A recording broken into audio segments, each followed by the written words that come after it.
ভালোবাসার সকল বন্ধুকে নিয়ে শুরু করছে একটা মিনি ব্লগ। হ্যাঁ, টেনটেনা আমার হাতে কী আছে বলো তো? এক ব্যাগ ভালোবাসা। আমার বর দুদিনের জন্য নদিয়াতে গিয়েছিল। তো আমার ব্যাগে আমার জন্য কী কী এনেছে ব্যাগে করে দেখো।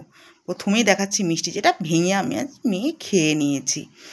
লোভ সামলাতে পারি নিখুঁতি। কে কে খেয়েছো বলো তো? কে কে নদিয়া থেকে দেখছো সেটাও কমেন্ট করে জানিও আমাকে। এরপর কি বেরোচ্ছে দেখো, টেনটেনা বেরোচ্ছে হাঁসখালির পেঁয়াজ। এটা আমার জায়ের বাপের বাড়ি থেকে পাঠিয়েছে।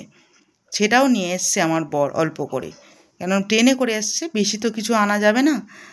এরপর বেরোচ্ছে শান্তিপুরের ঘি, যেটা আমার ঘরে সবসময় থাকে। এটা একটু ফুরিয়ে গিয়েছিলো, রিস্টক করার দরকার ছিল, সেটাই নিয়ে এসছে। তো সেটাই তোমাদের দেখাচ্ছি। খুব সুন্দর গন্ধ, দেখেছো? আমার এক্সপ্রেশন দেখে বুঝতে পারছো। আর এই ব্লগটা তোমাদের কেমন লাগলো সেটাও কমেন্ট করে জানিও।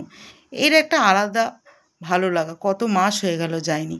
এটা দেখছো, এটা আমার জায়ের বাপের বাড়ি গাছের আম বাগান আছে আমার জায়ের। তো সেখান থেকে যে কটা আম ছিল গাছে, এখন সময় শেষ, তো আমার মেয়ের জন্য পাঠিয়েছে। মেয়ে খুব আম খেতে ভালোবাসে, তোমরা সকলেই সেটা জানো। এরপর আছে কি বলো তো, টানটানা দেখাচ্ছি তোমাদের, ওয়েট করো। ওলা, এটা আমার বড় নদের জমির গাছে। খুব ভাল লাগে আমার খেতে। তোমরা কেউ কি কোনো দিন খেয়েছো? এটা কীভাবে তোমরা রান্না করো কমেন্ট করে জানিও তো।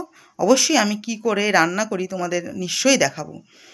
দেখো, এই হচ্ছে আমার শ্বশুরবাড়ি থেকে আনা আমার জিনিসপত্র।